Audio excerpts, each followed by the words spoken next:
Greek Empire. In the 4th century BCE, from the small kingdom of Macedon in northern Greece, rose a man who would conquer more land faster than anyone before him. His name was Alexander, and by the time he died at just 32, he had changed the map of the world and the course of history. Alexander was born in 356 BCE, the son of King Philip II, a brilliant strategist who unified the fractious Greek city-states under Macedonian rule. Young Alexander was tutored by Aristotle, one of the greatest minds of the ancient world. From an early age, he studied philosophy, science, literature, and most importantly war. After Philip's assassination in 336 BCE, Alexander took the throne at age 20. Many expected the empire to splinter, but Alexander swiftly crushed rebellions and asserted control over all of Greece. With his homeland secure, he turned his eyes to Persia, the greatest empire on earth at the time. In 334 BCE, Alexander crossed into Asia Minor with an army of around 40,000. His first major victory came at the Battle of Granicus. From there, he moved through the Levant, defeating Darius III of Persia at Issus, and then conquered Egypt, where he founded the city of Alexandria. In 331 BCE, Alexander faced Darius again at the Battle of Gaugamela, a decisive victory that effectively ended the Persian Empire. He marched into Babylon, Susa, and eventually burned Persepolis, the symbolic heart of Persia. But Alexander wasn't done. He pushed further east, through present-day Iran and Afghanistan, into Central Asia, and all the way to India. There, in 326 BCE, he fought the massive army of King Porus at the Battle of the Hydaspes River, one of his toughest campaigns. Afterward, impressed by Porus' bravery, he made him an ally rather than a captive. By then, his men were exhausted. They had followed him for over a decade, across thousands of miles. At the edge of the known world, they refused to go further. Reluctantly, Alexander turned back. Though he planned new conquests and reforms, Alexander never returned home. In 323 BC,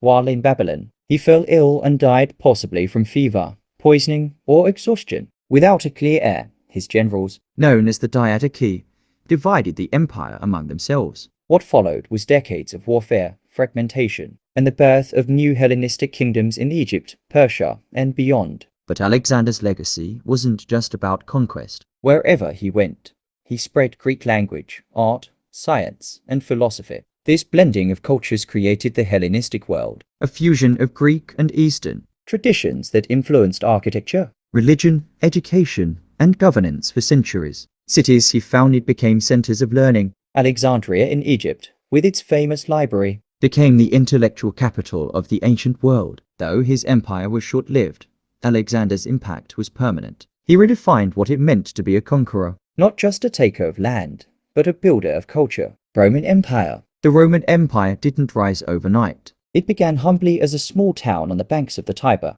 River and grew into one of the greatest empires the world has ever known. For over 1,000 years, Rome ruled much of Europe, North Africa, and the Middle East. According to legend, Rome was founded in 753 BC by Romulus and Remus, twin brothers raised by a she-wolf. While the myth is dramatic, the truth is more gradual, a blend of Latin, Etruscan, and Sabine cultures forged into a rising city-state. By 509 BCE, the Romans had overthrown their last king and established a republic, governed by elected officials, the Senate, and a complex system of checks and balances. It was this model of shared power that made early Rome resilient and adaptable. Then came Rome's clash with Carthage, the powerful North African city-state. The Punic Wars, especially the one involving the brilliant General Hannibal, tested Rome's might, but in the end, Rome emerged victorious, destroying Carthage and claiming dominance over the Western Mediterranean. However, as Rome expanded,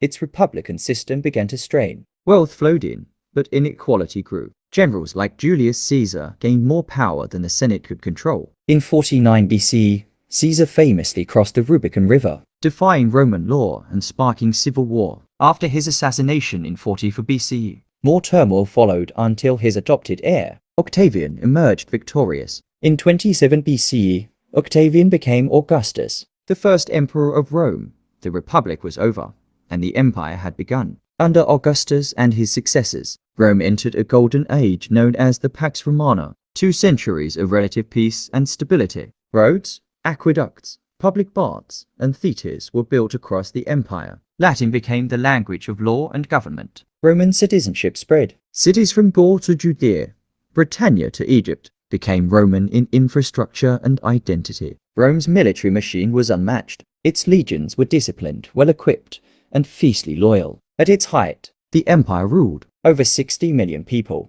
about a fifth of the world's population at the time. But power also brought corruption, excess, and instability. After centuries of grandeur, Rome began to falter. Economic troubles, political assassinations, invasions from Germanic tribes, and religious shifts began to tear at the empire's core. In 285 CE, Emperor Diocletian divided the empire into eastern and western halves to manage it more effectively. The Western Roman Empire would eventually collapse in 476 CE, when the last emperor, Romulus Augustulus, was deposed by barbarian leader Odoacer. The Eastern Roman Empire, known as the Byzantine Empire, continued for nearly another 1,000 years, with its capital in Constantinople. Even after its fall, Rome's legacy endured. Roman law became the foundation for many modern legal systems. Roman architecture influenced everything from cathedrals to capitol buildings. Achaemenid Empire. In the 6th century BCE, a new power emerged from the rugged highlands of Persia, one that would build the largest empire the world had ever seen up to that point. Known as the Achaemenid Empire, or simply the Persian Empire. It all began with a man named Cyrus II, better known as Cyrus the Great. Around 550 BCE, he led a revolt against the Medes and united the Persian tribes. From there, his conquests moved swiftly. He defeated the Lydians in Asia Minor, the Babylonians in Mesopotamia, and expanded his domain from the Indus Valley to the Aegean Sea. But what made Cyrus truly great was not just his military genius, it was his leadership. When he conquered Babylon in 539 BCE, he didn't loot or destroy. Instead, he issued the Cyrus Cylinder, a declaration that allowed exiled peoples, including the Jews, to return to their homelands. It's considered by many to be the first known charter of human rights. The empire was passed on to his successors, including Cambyses II, who conquered Egypt, and Darius I, who truly organized the empire into something magnificent. Darius divided the vast territory into provinces, called satrapies, each overseen by a satrap, or governor, to keep the empire running smoothly. Darius built the Royal Road, a vast highway stretching over 1,500 miles, linking Susa to Sardis. Mounted couriers could cross the empire in days, a marvel of coordination and communication for the time. The Persians also introduced a standardized currency, codified laws, and multilingual inscriptions. Their architectural style flourished in cities like Persepolis, where massive stone reliefs showed not scenes of war, but subjects from all over the empire: Ethiopians, Babylonians,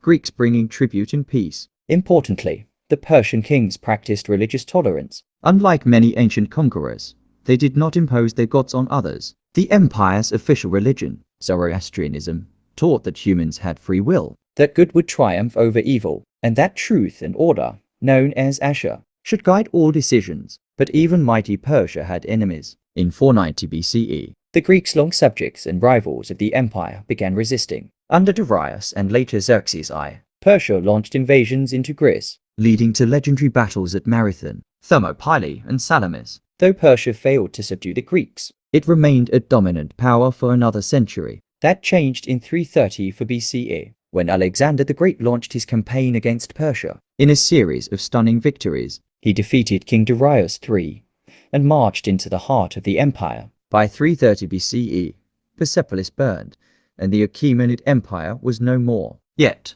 Persia did not vanish. Alexander adopted many Persian customs, married into Persian royalty, and kept parts of its administrative system. Later empires, Roman, Byzantine, Islamic, would borrow ideas first pioneered by the Persians. Assyrian Empire. Long before Rome, before Persia, there was Assyria, a warrior empire that rose from humble city-states into one of the most fearsome powers the ancient world had ever seen. For centuries, the Assyrians dominated the Near East through a blend of ruthless military strategy, administrative brilliance, and psychological warfare. The story of Assyria begins in the city of Ashur, near the banks of the Tigris River. By 2000 BCE, it had grown into a trade hub, linking Mesopotamia with Anatolia and the Levant. But Assyria's transformation from merchant kingdom to military empire truly began in the 14th century BCE, when kings began expanding their influence beyond city walls. The Assyrians were masters of warfare. Their armies were disciplined, brutal, and highly organized. They used iron weapons, chariots, and siege engines to break city walls and crush rebellions.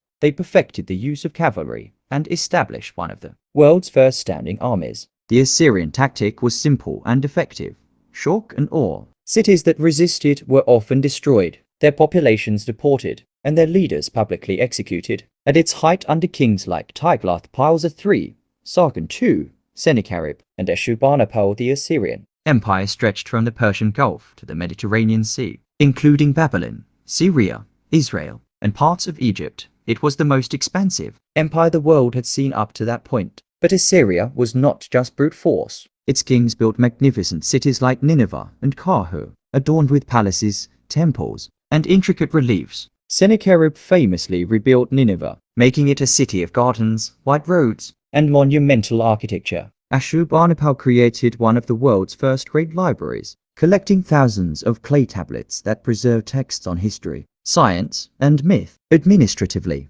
Assyria was advanced. It used governors to rule distant provinces, built an imperial road network, and maintained a complex system of messengers and spies. The empire collected tribute and taxes efficiently, redistributing wealth to the heart of the empire. But success bred enemies. The vast size of the empire made it difficult to control. Constant rebellions, especially in Babylon, drained resources. In the late 7th century BCE, their enemies united: the Babylonians, under Nabopolassar, and the Medes, from the Iranian plateau, formed an alliance. In 612 BCE, they launched a devastating assault on Nineveh. The once mighty Assyrian capital fell after a brutal siege. The empire collapsed quickly after that. Within a few years, Assyria had vanished from the map. For a long time, the Assyrians were remembered only as villains, destroyers, conquerors, cruel tyrants. But archaeology has painted a fuller picture. They were also builders, scholars, artists, and administrators. Their innovations in warfare, bureaucracy, and imperial control would be studied and copied by empires that followed. In the scorching heartlands of ancient Mesopotamia, between the mighty Tigris and Euphrates rivers, something remarkable happened. A man named Sargon, born of humble origins, rose to power and did something no one before him had ever done. He created the world's first empire. Sargon of Akkad, according to legend, was found as a baby in a basket. Like a Mesopotamian Moses raised in the royal court, he served as a cupbearer to the king of Kish. But Sargon was no ordinary servant. Around 2330 for BCE, he staged a coup, overthrew his king, and began a military campaign that would change history. His conquest began with Sumer, one of the earliest civilizations, where city-states like Uruk, Ur, and Lachish had fought for centuries. Sargon's forces defeated them one by one, unifying them under a single rule. This was revolutionary. For the first time, disparate cities with different gods and laws were brought together into one political body. The empire stretched from the Persian Gulf in the south to parts of modern-day Syria and Turkey in the north. This was a multi-ethnic, multilingual superstate. But how did Sargon hold it together? He standardized the Akkadian language across the empire, replacing Sumerian in government documents. Governors called Edzi were appointed to oversee provinces. Military outposts kept rebellion in check. And at the center was Akkad, the glittering capital, its exact location still unknown today. Lost beneath the sands of time. Culturally, the empire was vibrant. Art became more naturalistic. Trade flourished. From the Indus Valley to Anatolia, religious iconography evolved. And Sargon claimed divine favor, calling himself king of the four quarters of the world. But no empire lasts forever. After Sargon's death, his sons and grandsons struggled to maintain control. Rebellions broke out. Climate change, yes, even in 2200 BCE, caused widespread drought and famine. Crops failed. Cities emptied. Around 2154 BCE, the Gutians, a mountain people from the northeast, swept in and conquered a weakened empire. The Akkadian Empire collapsed. Its cities fell into ruin. And yet, its legacy endured. The very concept of an empire, a centralized authority ruling over diverse peoples, was born here. Its language influenced Babylonian and Assyrian scribes for centuries. Its administrative model would be copied by Persia, Rome, and even modern states. Sargon of Akkad wasn't just a conqueror. He was a blueprint, a prototype for every empire to come. Indus Valley civilization, a remarkable civilization, thrived in the northwestern region of the Indian subcontinent. Known today as the Indus Valley Civilization, it flourished between 2600 and 1900 BCE, stretching across what is now Pakistan and western India. It was one of the world's earliest urban cultures and one of its most mysterious. At its peak, the Indus Valley spanned over 1.25 million square kilometers, making it larger than both Egypt and Mesopotamia combined. It boasted well-planned cities, advanced engineering, and a surprisingly modern way of life. Yet, for centuries, it remained lost to history. Two of its most famous cities were Harappa and Mohenjo-daro, built with fired bricks and arranged in grid patterns. These cities reveal a level of urban planning far ahead of their time. They had drainage systems, public wells, granaries, even early versions of indoor plumbing. Roads were wide and straight, and buildings were often 2 stories high. This was an organized, highly sophisticated society. Remarkably, there is little evidence of kings, massive temples, or armies. Unlike the pharaohs of Egypt or the warrior kings of Mesopotamia, the people of the Indus Valley seemed to prioritize function, order, and equality. Their homes were similar in size, suggesting a relatively egalitarian culture. Power may have been spread through councils or local leaders, rather than a centralized monarchy. They were also great traders. Goods from the Indus Valley have been found in Mesopotamia, and vice versa. They exported beads, cotton, ivory, and pottery, and imported silver, tin, and luxury items. Trade flowed along the Indus River and out to distant lands, through the Arabian Sea. One of the biggest mysteries of this civilization is its writing system. Thousands of seals and inscriptions have been discovered, carved with symbols that remain undeciphered to this day. Without knowing their language, we know little about their beliefs, politics, or social structure. Then, around 1900 BCE, something changed. The civilization began to decline. Cities were slowly abandoned, trade routes dissolved, and urban life faded. But unlike other ancient collapses, there's no clear evidence of war or conquest. Historians and archaeologists offer many theories.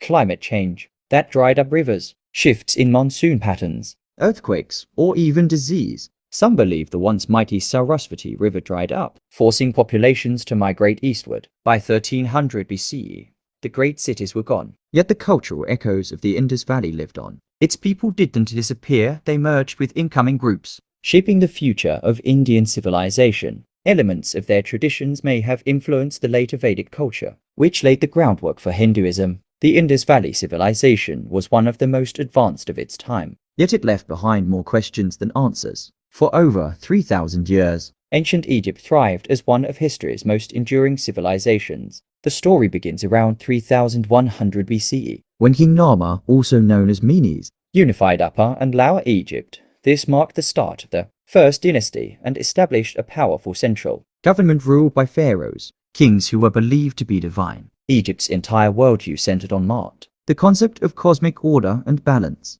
which every pharaoh was sworn to uphold. During the Old Kingdom, around 2686 to 2181 BC, Egypt reached its first golden age. It was during this era that the Great Pyramids were built. Pharaohs like Djoser and Khufu constructed massive stone tombs to secure their afterlife and assert their godlike status. The Great Pyramid of Giza, completed around 2560 BCE, stood as the tallest man-made structure in the world for thousands of years. But no golden age lasts forever. Famine, economic decline, and political fragmentation caused the Old Kingdom to fall. Egypt entered a chaotic period until a new royal line rose in Thebes. Around 2055 BCE, the Middle Kingdom began, bringing reunification, military expansion, and a flourishing of literature and public works. The pharaoh was now seen not only as divine, but as a caretaker of the people. That peace was shattered around 1650 BC when the Hyksos, foreign rulers from the Near East,